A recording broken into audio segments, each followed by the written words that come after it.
नमस्कार। आज का एक्सप्लेनर एक ग्लोबल विषय पर। आपको पता है कि बीजिंग में अमेरिका के राष्ट्रपति डोनाल्ड ट्रंप और शी जिनपिंग की मुलाकात हुई है। उधर उसी वक्त लगभग नई दिल्ली में ब्रिक्स की बैठक हुई। इसमें ईरान भी भागीदार है। ईरान के विदेश मंत्री दिल्ली में हैं। ये दोनों बैठकें बदलते वैश्विक संतुलन और ग्लोबल साउथ के उभार के संकेत हैं। इसमें भविष्य की दुनिया की रूपरेखा देखी जा सकती है। अगर ये वीडियो अच्छा लगे तो सब्सक्राइब जरूर कीजिएगा हमारे चैनल को। दुनिया में ऐसे मौके बहुत कम आते हैं जब वैश्विक ताकतों का संतुलन बदलता हुआ साफ दिखाई दे, लेकिन इस समय कुछ ऐसा ही माहौल बनता नजर आ रहा है। एक ही समय में बीजिंग और नई दिल्ली दुनिया की बड़ी कूटनीतिक गतिविधियों के केंद्र बन गए हैं। दोनों जगह ऐसी बैठकों और बातचीत का दौर चल रहा है जो आने वाले समय में दुनिया की दिशा तय कर सकता है। बीजिंग में डोनाल्ड ट्रंप और शी जिनपिंग की मुलाकात सिर्फ एक सामान्य बैठक नहीं मानी जा रही। यह उस नए दौर का संकेत है जहां राजनीति, टेक्नोलॉजी और पैसा एक ही मेज पर साथ बैठे दिखाई दे रहे हैं। ट्रंप के साथ दुनिया की कई बड़ी कंपनियों के प्रमुख भी चीन पहुंचे हैं। इनमें एलन मस्क, एनवीडिया के सीईओ जेनसन हुआंग, एप्पल के टिम कुक और कुछ बड़े फाइनेंशियल इंस्टीट्यूशंस के हेड्स शामिल हैं।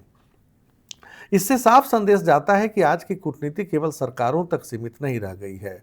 अब दुनिया की दिशा तय करने में सरकारों के साथ बड़ी कंपनियों और कॉरपोरेट ताकतों की भी भूमिका हो गई है।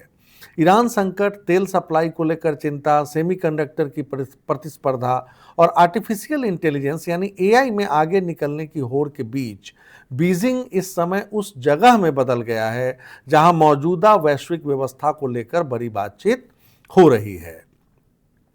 अब नई दिल्ली में एक अलग तस्वीर दिखाई दे रही है। यहाँ ब्रिक्स देशों की बैठक चल रही है। ब्रिक्स को अक्सर पश्चिमी देशों के प्रभाव के मुकाबले एक बड़े समूह के तौर पर देखा जाता है, यानी counter weight to US and western power. इस बैठक में ईरान के विदेश मंत्री अब्बास अरागची की मौजूदगी इसको और महत्वपूर्ण बनाती है।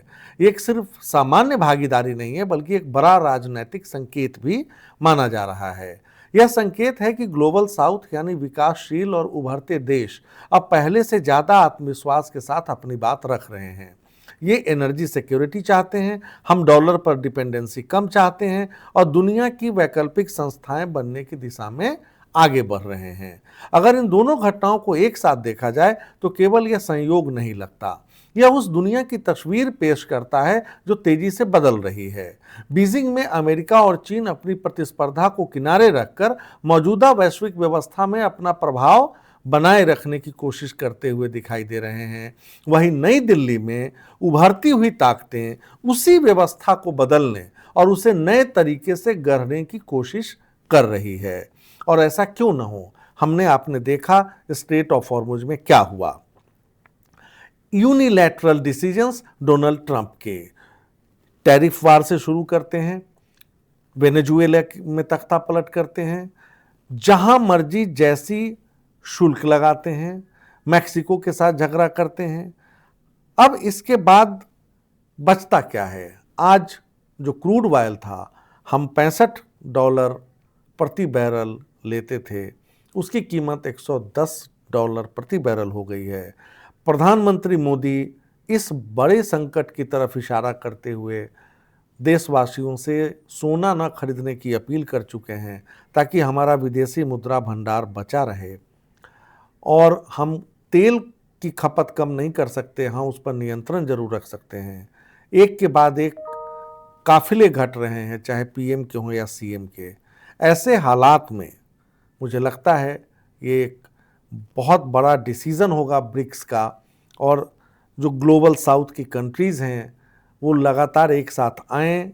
खैर ट्रंप ने यूरोप को भी नहीं बख्शा है, और नए ग्लोबल ऑर्डर डिसाइड करें। अमेरिका अकेले कौन होता है, बहुत हो गई चौधराहट। अब इसको बदलने की ज़रूरत सभी देशों को दिखाई पड़ रही है। जिस चीन के आगे वो गए हैं, उस चीन का भी बहुत ज़्यादा तेल खार्ग आइलैंड ईरान से ही आता है, उसके भी जहाज़ों पर हमले होते हैं। और मार्को रूबियो चाहते हैं कि वो चीन को उकसाएं, जिनपिंग को कहें कि तुम ईरान पर दबिश डालो। अरे मूर्ख, ऐसा होता नहीं है।